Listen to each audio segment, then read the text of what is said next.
43도라고 하는 게 유지가 됐다는 건 아마 의미가 있을 거예요. 37도도 있고 50도도 있는데 왜 43도였을까? 이미 홍조가 있으신 분들은 온천수에 들어가시는 거는 저는 반대예요.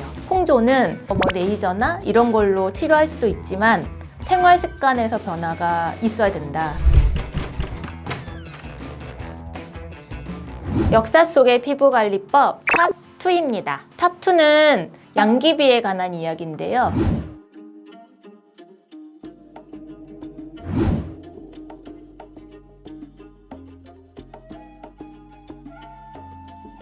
당나라의 양귀비는 43도가 항상 유지되는 그런 화정지라는 곳에서 온천을 굉장히 즐겼다고 해요.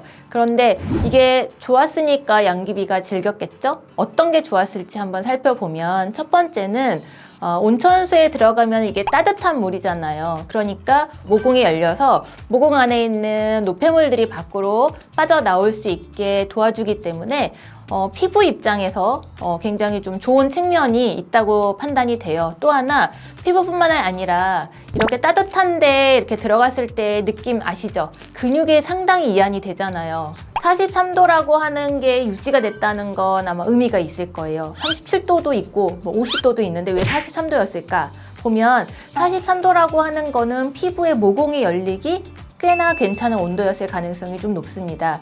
37도의 경우에는 온도가 모공이 잘 열리진 않거든요. 그래서 우리가 피부과에서 고주파하고 이럴 때도 43도나 45도 세팅하는 경우가 좀 있거든요. 그렇게 해서 그렇게 온도가 유지가 되면 모공이 열릴 거고, 그럼 모공 안에 있는 노폐물이 밖으로 배출될 거기 때문에 피부 입장에서는 좋은 의미일 수도 있어요. 또 하나는 피부 외에 우리가 사우나나 이런 데 가서 그 탕에 확 들어갔을 때 느끼는 그런 근육의 이완들, 이런 부분들이 기억이 나시죠? 얼굴 입장이나 몸의 입장에서도 근육이 이완됨으로 인해서 순간적으로 근육이 이완됐다가 아마 찬물을 다시 들어가면 탄력이 유지됐을 가능성도 좀 있거든요. 그래서 아마도 당나라의 양귀비가 모공에 있는 노폐물을 빼는 거, 또 탄력을 유지하는 측면에서 아마 이런 43도의 화정지를 이용하지 않았을까 하는 생각이 들고요.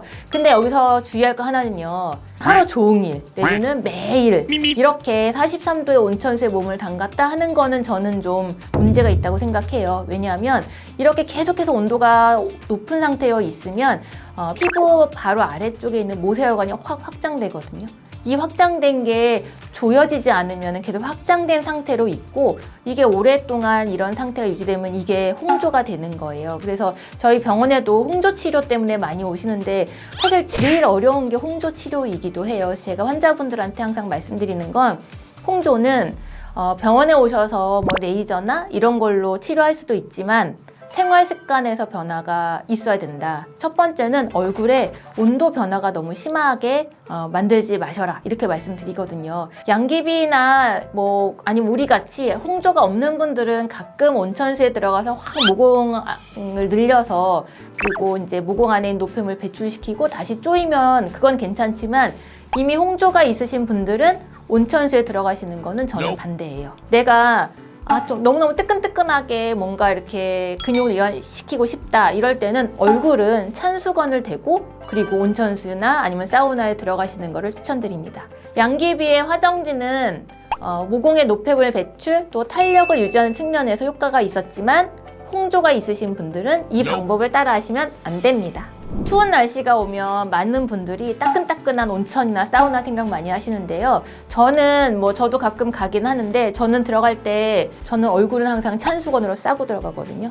얼굴은 다른 몸에 비해서 굉장히 예민한 그런 모세혈관들을 가지고 있다고 보시면 돼요. 그래서 온천이나 사우나 이용하시지만 얼굴에는 온도 변화를 주지 않으셨으면 합니다.